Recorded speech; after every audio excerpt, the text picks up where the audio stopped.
In today's video, I'm going to show you how to correctly thread a ratchet strap.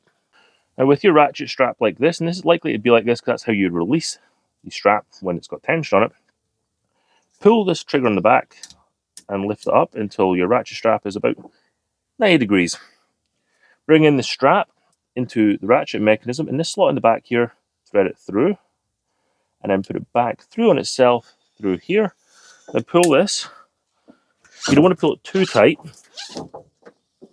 Leave a little bit of slack because you want to get a good few turns on the ratchet mechanism to make sure it holds securely. Now, tighten it up, making sure that these don't get twisted at all. And then push it down. With your ratchet strap tied, you sometimes end up with a long piece left behind. You don't want this flapping in the wind. So what you're going to do is roll this up. Now leave yourself this loop right here.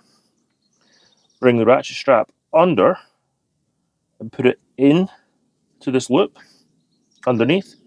And then you're just going to twist like this away from you. And you'll see this locks up. And now this ratchet strap is nice and secure, and the strand that was left behind isn't going to go anywhere and fly around in the wind. And when you need to release your ratchet strap, just twist it away from you, and this will come undone.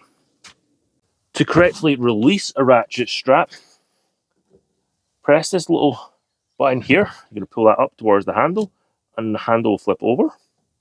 And you're going to put this all the way until you get it basically straight, and you'll hear it's already released.